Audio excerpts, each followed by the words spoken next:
Greetings, I am Lies, and I use she, her. And I am Scandal, and I use they, them. And let's play a game together! Yeah! Alrighty, everybody. So, we have the grand confrontation happening between Nadia and Portia. I just feel like there's announcers going, alright, and Nadia's doing this thing. Yes, well, you can see Portia moving in slowly. Alright, so this social thing is happening. Corazon seems to be holding back, waiting for the time to move. Pretty much. Yeah. And she didn't do it to hurt you. Plus, she could have run. She came here to explain herself instead. It's clear Portia cares a lot about Nadia for some damn reason that I say to myself. It seems cruel to send her away. Or it just seems sort of useless at this point. This has already happened. She lied to you, move beyond it. I also don't know if it's cruel to send her away. She's sending herself away. It would be painful for her to leave, but I don't know if it's expressly cruel. It also seems weird for you to go, well, you're going, well, what do you think I should do, basically, main character? The main character has apparently the option to actually kick Portia out? Or to suggest that that's the way to go. Yes. So one of the things that I find really interesting about this particular route, but also that I found in general interesting about these kinds of games, and specifically this one, is going, when they decide to give you choices intrigues me. Yes. The points at which they go, this is where it's important for the character to interact, always is going, why is that the point where I'm choosing something instead of these 6 other points where I wanted to choose something and where this is more about another character? Yeah. Where, again, and now that we know, spoilers, there are 2 endings for each of the routes. Yes. Now that we know that, which we didn't know at the beginning of Hooligans at all, or at least I didn't. My friend had been aware of it, but kept it from me. Yeah, I was mildly aware of it, but I didn't really know exactly how it ramified itself. Is all. Anyway, I was going to say... Came about. So that all of the, choices determine an ending for not your MC, but for the other character, for the love interest. Yeah. So it seems like that has actually driven a lot of the writing experience, where what you're effectively doing is making choices for your love interest and not for yourself, which again sort of wipes out the main character a little bit further, where they're already, at least in Hooligans' route, really passive. Yeah. But in this route also, there's still a lot of places where your main character's there, but they're literally not involved or talking or interacting at all, even with situations that do directly concern them. Yeah. And I think that's interesting that basically every one of your choices isn't really about you functionally, diegetically. It is literally about the other character and their journey. Yeah, process-wise, it's an unusual thing that we've noticed, particularly in, Otome games. Mm-hmm. It's gone from it's all about you, the main character, to now it's all about, basically, the love interest. Mm-hmm. Which is an interesting shift, where it was you can play whatever you want. You're like, I mean, there's functionally nobody there, so yeah, and it is all about your love interest, so yes, ? But also no, because... You can't play someone proactive. Yeah, at all. It seems cruel to send her away. All right, of course. Because it's a given now that Corazon is right. Nadia stares at Portia for a long moment, and then nods to herself. It seems she's come to a decision. Nadia stares at Portia for a long moment. She's really damn cute, though. Oh, Corazon, well, if you like her, then you can have her. I just know it. Portia, you will stay. But you will never lie to me or go behind my back like that again. Do you understand? Like that. It would be impossible to do it like that, so it's really funny that you qualified like that.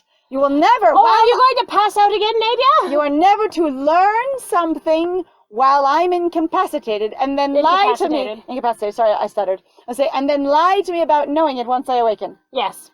Never gonna happen. Good, done. I will not learn new skills that I haven't told you about while you're sleeping. That one. So at night, I will know... You don't sleep at night. Never mind. You never sleep, so you know what? It's fine. I can learn new skills whenever. Except for she does. She really does sleep. She does. She just that one night, last night, didn't. But there's this sort of implied... She I go to my contemplation tower all the time, and I sleep badly at all times. At all times. Well, I mean, if you're sleeping on thorns, a.k.a. automata parts, yeah, I don't think I'd sleep well either. How? Gears still gently stuck to the side of her face. Oh, she looks beautiful. Thank you. Tears well up in Portia's eyes, and then start spilling messily onto her cheeks. Corazon, I am literally not connected to this experience that they are having between themselves at all, but I'm here to witness it. Exactly. For a moment, Nadia sits shocked. And then she gets to her feet and sweeps Portia into a hug. I'm so sorry, my lady. I never wanted to hurt you, I swear. This could be weird for the MC. The MC at this point has never seen Nadia touch anyone else ever. Like, she hasn't touched their hands, she hasn't touched their shoulders, she doesn't hug people, she doesn't greet people with her hand out, no one kisses her hand in greeting. Nadia is not physical. That was the thing that I also mentioned, going, it is strange. Like, when it's a consensual, hey, let's come together, what do you think, kind of thing. Nadia invites. Mm-hmm. And Nadia goes, would you want to do this thing? Which is the thing we complain about, though, in, like, Julian's rat, like, it still feels like all the time the love interests take away your option to, I grab you. Or when it asks you, do you kiss Nadia? Yeah. She kisses you. Well, do you kiss Julian? Julian kisses you. Yeah. You have no choice. You don't actually get to kiss. And the thing is, it's going, since Nadia has stylized herself, and even her posture and her, decorum, her art indicate that she is untouchable.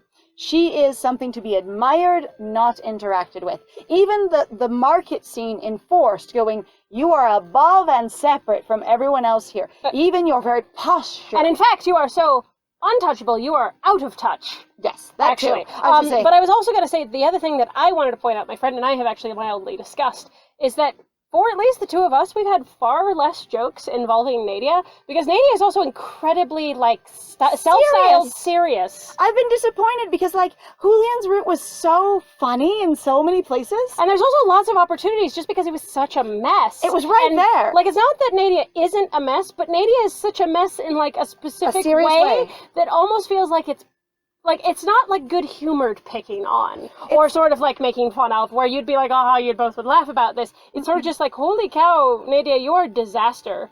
In a way that's just sort of I don't think you would take that to be hilarious at all, going you're really obsessed with your sisters. Yeah. And how long have you been away from them?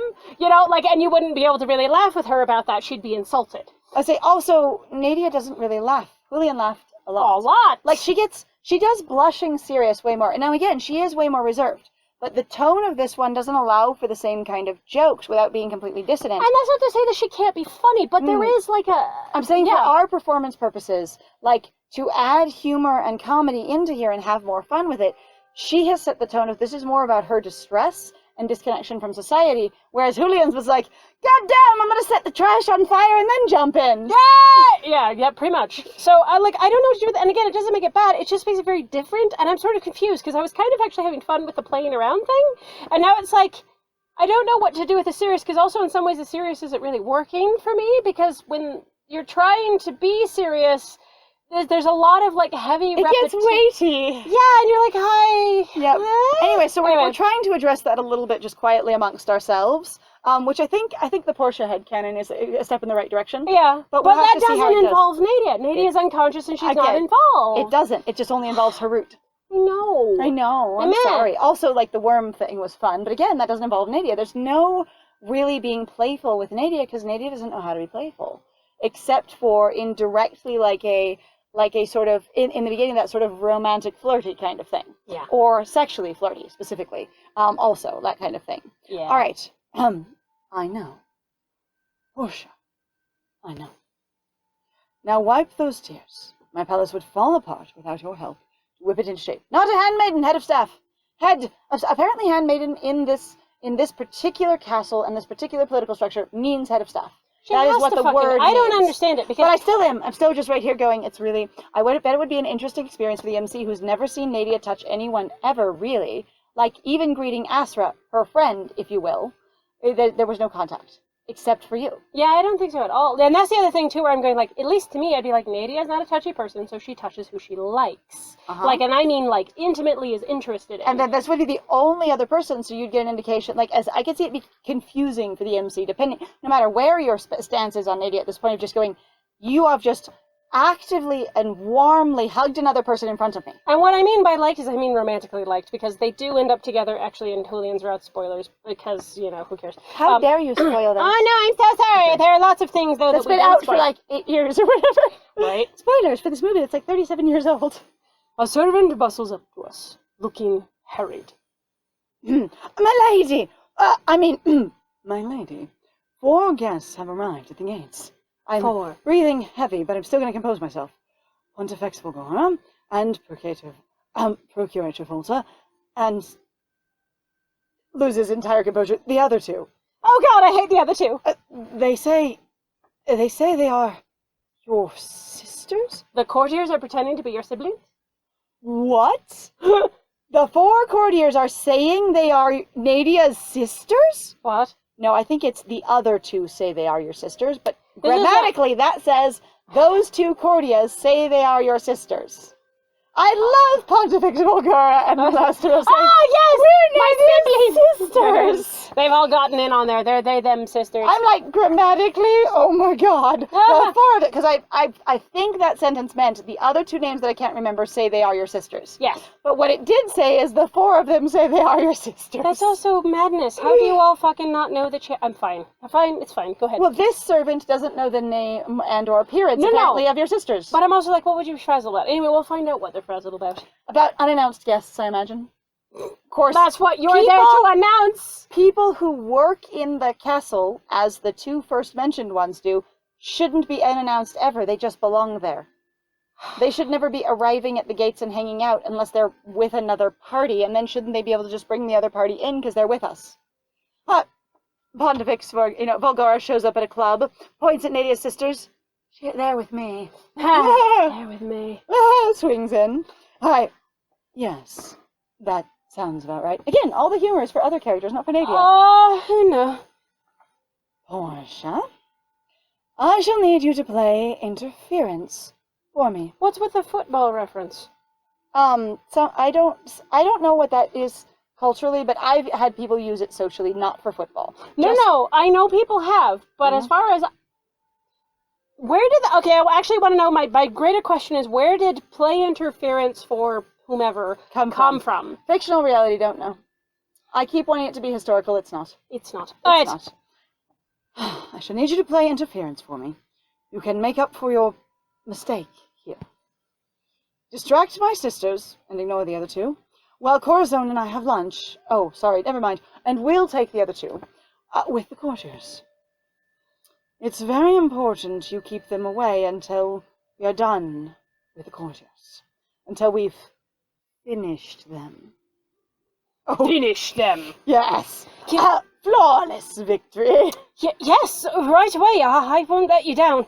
I need you to divide them as well. Separate them from their group. Please. Also, they'll be stronger together. Again, even if those 2 were invited by Nadia, because I'm going to talk to both of them at once, they work at the palace. Why would they ever wait at the gate? That seems weird. Okay. Borgia hurries off after the frazzled servant, who's called frazzled servant. Me and Nadia alone. Once more. Family name servant. Major E asshole. Major A asshole. Anyway. Okay, but like family name servant. Family name servant. Because frazzled, first name. Because again, you've got your Miller family, you've got your Carpenter family, you've got your Farrier family. And then you have servant. Don't they have like a last name Butler? They do. Yeah, okay, that makes sense. But these aren't butlers, they're servants. So family name servant. That it just rings real heavy for me just for a second and going, I've never seen it happen. But also, like in one of my fictional universes, I have an entire race of peoples, because of massive colonialism and aggressive inappropriate ownership, that all they know their name to be is slave. Because the people have owned them generationally for so long, and they are different species, that they believe their species name is slave. Yes. Because that's how the owners of everything refer to them. They're slaves. And so for them, they have unintentionally taken ownership over it over generations and generations and generations to be that's what we are. The word doesn't mean I am a slave, as in someone owns me and I am property. It means that's what my species is. Yeah. Come, Corazon. We have much to do today. Oh, a new chapter! I'm so excited! Let's start. Wait, an eventful lunch? An eventful lunch? An eventful lunch. Wait, in the bedroom. We're having lunch in the bedroom, it's fine. Sprawled out everywhere, please. Find a pillow. Wow, okay. All right.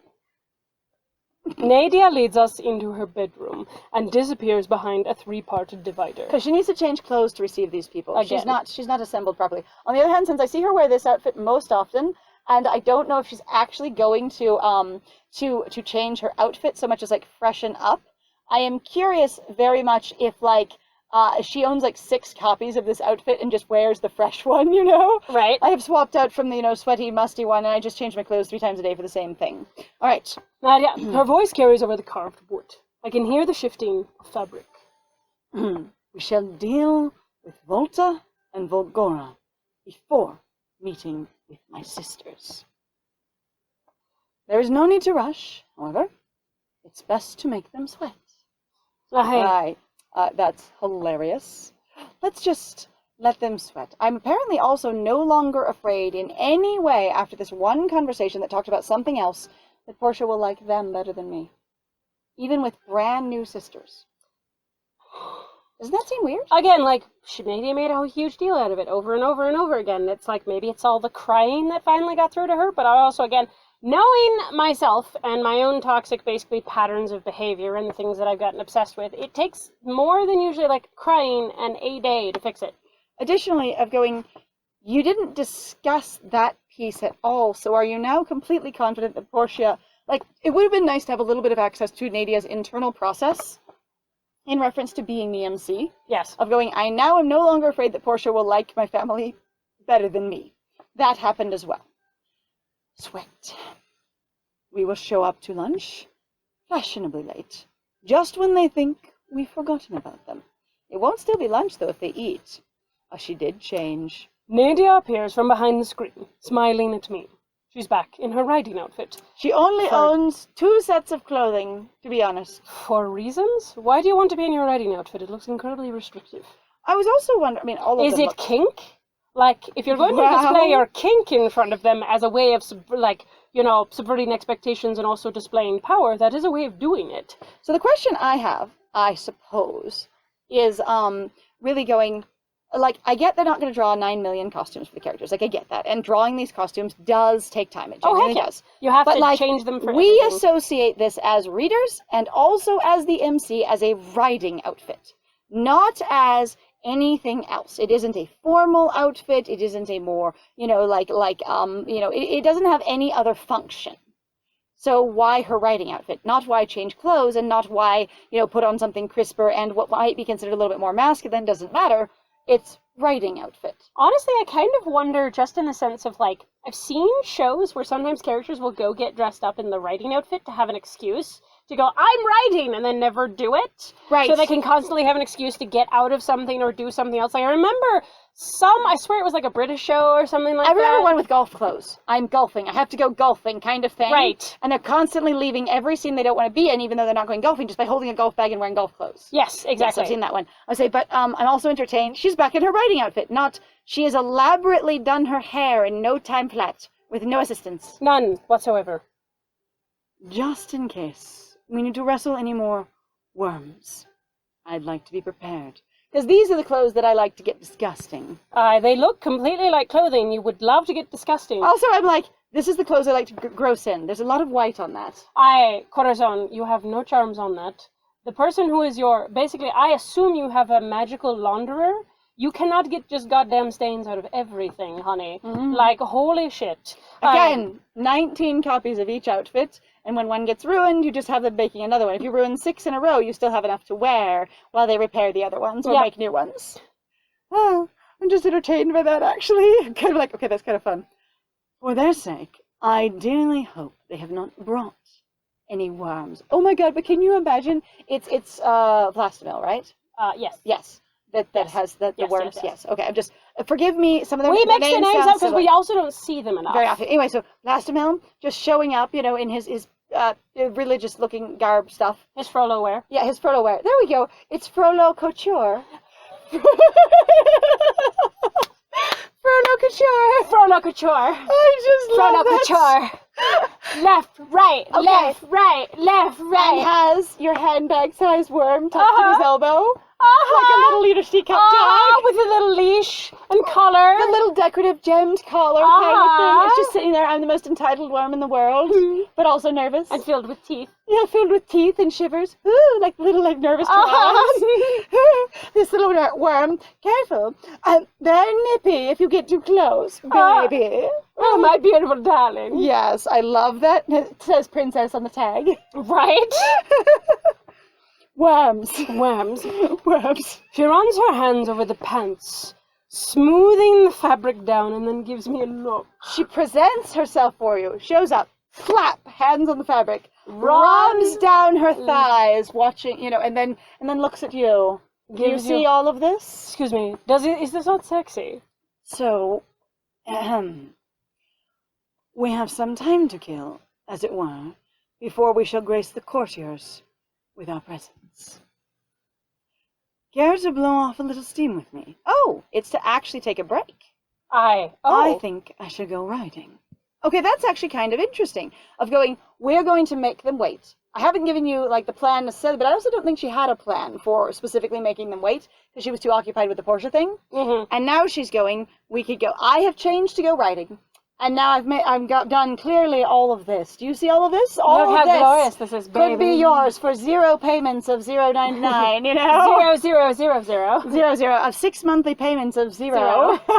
And you too can have this. No, shipping is free. The smile that spreads across her lips is almost wicked. There is a playful twinkle in her eye as she waits. Yep, there it is. Oh, fuck off. Blow I'm sorry, off go back to the library. some steam. Or go back to the library. Yeah, Corazon is not interested. Like, riding was not fun last time, and every time you've been on horses together, it's gone poorly. Yeah, Corazon is not interested. Yeah, I wouldn't think so. Also, Corazon... Okay, so if we're actually playing any character we want to play, Corazon is also still in pain. Yeah. So riding is not going to be comfortable or easy for them right No, that's why I was even like, we're going to bring up And riding. also... That's why I said, so the fuck off came out, because Yes. there's that internal thing of going, like, you still haven't noticed that I hurt. Now, the thing is the main character obviously cannot... I mean, the love interest cannot, obviously cannot notice. Because like, you can't literally play anything you want. I say, even if you have a character in a wheelchair, the love interest cannot literally notice because it wasn't written in the game. You're written to be completely You can't have able-bodied. a congenital defect that somebody notices. You can't, Nothing. I was going to say, and obviously the game would need to be extremely flexible, and you need to put that in at the beginning for such a thing to occur. I would say, however, I do feel like that since the characters are so uniform in that there's not a lot of options here, and there are, even as like generic as some of the things are, if they don't describe your clothing, they don't describe your hair, they work very Except they did a couple of times going, you're wearing pants, you're wearing a shirt, and we found that to be hysterical. Yeah, going, actually I'm not, or your dress does this, I'm not wearing a dress, that kind of thing. That's where also I was like, some cases going, excuse me? Excuse me? Yeah, I say, but they've tried very hard when writing this game to avoid describing your character in almost all ways. Yes. But they assume. I think they do it, and not deliberately, describe your character as incredibly able-bodied at all times. Except that, like, Nerd was incredibly, like, falling over, tripped over things, clumsy 101. Except in the case of being athletically fit.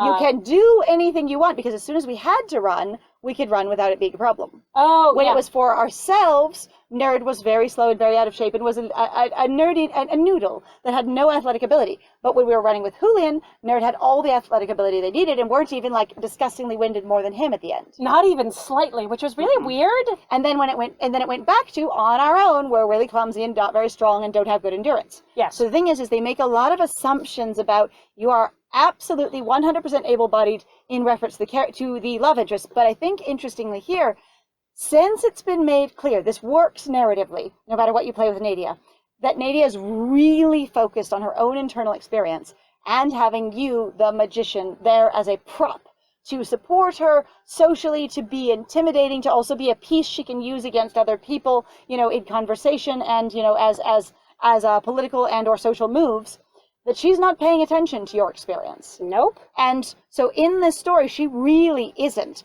You're there, and she loves that you're there, but not because you're you, it's because you're what you are. Yes. Anyway, so I think Corazon would just know. No, I'm going back to the library. I should go back to the library. I might be able to find something else about Lucio. I feel like this would be so much double talk, though, of going, I should go back to the library. Waits to see if she perceives anything. For this reason. For Lucio, clearly. Nonsense. Though you've found nothing in any of my books so far, you've been working quite hard for me, dear Corazon. I can't have you instantly have this thing of going, like, we've actually barely done anything, and I'm very tired. I was Corazon, it's actually tiring not to work for you, because I've done very little work Corazon, for you. I don't think you realize, I go back to my rooms, and I will go, and I will sew a lot. Like, actually, so the thing is I've always kind of had it, if Corazon isn't the best necessarily at reading and writing, their biggest interest really was in doing sewing and tailoring and magic. The reason they look amazing and have all the cool clothes is because that's what they're disciplined into. Right, exactly. And they're really good at spells associated aligned with those particular areas. And there's some deviations, obviously, because of Astra's interests. So they were, you know, interested in some of the things that he was doing. Then you have your rebellious teenage phase, blah, blah, blah, whatever. Like, this is sort of hilarious because also, just even for me, I'm like, we've barely done anything. It also we have occurs to me- mostly puttered around, sort of following after Nadia, doing, like, and I appreciate that maybe she's going, you've done a lot for me, you've been emotionally there for me a lot, you've, you know, given me a lot of your time, you've spent a lot of your energy on me, like, that could be what she's referring to. That's what I was going to say. There's a dissonance here between Corazon understanding I have a job, which means task work, and Nadia going, you have a job, and you've been there for me doing this figure set piece thing, Yes. and also emotional support. I can lean on you the entire time. That's a huge amount of work. And Corazon's going, yeah, but what have we done about the case? Yeah, exactly. You hired me for the case, did you not? And I think there is that miscommunication here of Nadia going, I hired you to do whatever it is I need, and what I end up needing is emotional support constantly. And Corazon's going, you hired me to do tasks about this one thing. Yes. Mm-hmm. That is what I'm here to do. Oh, shit. Come, at least walk with me in the garden. Oh, you're going to spend time with Corazon anyways. You're not going to go, oh, great, then I'll go riding, and you do that, and you do whatever you want, and then I will see you afterwards. Did they do that a lot with Helene? Part of my brain wants to be like, I think they did that once or twice, and then there was a lot of also, they're like, oh, well, let's do something else. Like, it wasn't a, I'm going to go do this thing, so I'll continue to go do this thing. It was a, we're trying not to make you feel too bad about not picking the premium choices, but, like, sometimes they were really bad about it, and you're just like, really? Uh-huh. So sometimes the pathing out of the non-premium choice is really awkward. Yes. I was going to say, but in the cases like having had to learn what the premium choice is and what it isn't, in all cases that we've run into, simply to be able to cut this properly to fit with Nix Hydra's requirements so that we don't violate any sharing, you know, that kind of thing. Right. It's been really interesting to see the contrast between the two. And I would honestly enjoy it if somebody at some point, of the various people that have collected all the premium scenes and put them all over the internet, which is where I've done a lot of my research. Yeah. I was going to say, it'd be really interesting if someone actually contrasted the two against each other, going in this scene, what happens here if you say no, and what happens if you say yes? Because some of them seem extremely short. Very truncated, yeah. Truncated if you say no, but other ones, if you don't buy the premium scene, there's still an elaborate, very touching, cute thing there that honestly I liked and was like, it would have been cool to have both of those, and I missed that by choosing premium. Right. Well, and it was actually really interesting. So I've seen a couple of people talk about on, at least for my friend's reference and kind of for everybody else, if you're curious, on Nix Hydra's basically Kickstarter for the game. At least I think it was there. Maybe it was comments I read ages ago. Because there were some people who were basically complaining about somewhere on the internet of going like, I really wish I had had more access to the coins, because in some ways it felt like the relationship was really lost for me. When I was able to finally go back, or like when I saw other people's, basically the premium content that was there, it made it, they were like, that was way more romantic for me, or way more emotionally involved than what I got because I couldn't afford it. And other people were like, I thought the thing was great. But that's also, again, where it's like different people have different perceptions. And we've kind of had sort of a both-ish kind of reaction. There's been a couple of times, like just a couple over the course of this, where I've gone, I actually liked the non-premium scene better. I was going to say, but not very many. And there's also been instances where we've had issues just sort of like looking at the premium scenes and going, the thing that I dislike about them is that they are all very strongly romance bent. Unless the once in a while when they're not. But that was the thing that literally killed us in Julian's route, where there was one time we were like, we don't want to dissolve into kissing again. We don't want to make out on Portia's porch. And that was so disappointing. We didn't pick it. We found out later that apparently it didn't involve any of that at all. It was actually him just sort of talking about his background. I was like, fuck! The one time we would have really, actually, it would have made sense for our character to do this. And then, anyway. Because you get it was that sort of metagaming thing, though, that kind of killed us, because that is the kind of thing it usually is used for. Most of the time it's used for. So it really can sort of fuck with your experience of going, what am I actually, interacting with, or what I might interact with? So, Come, at least walk with me in the garden.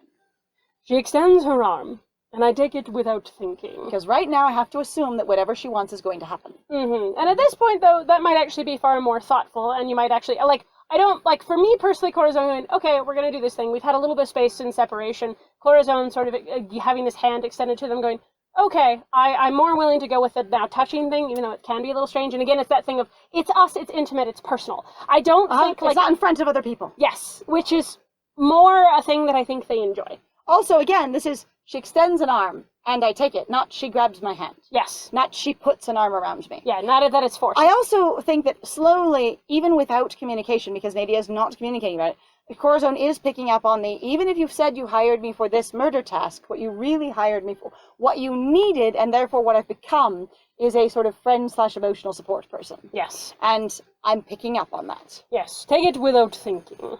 Whoosh.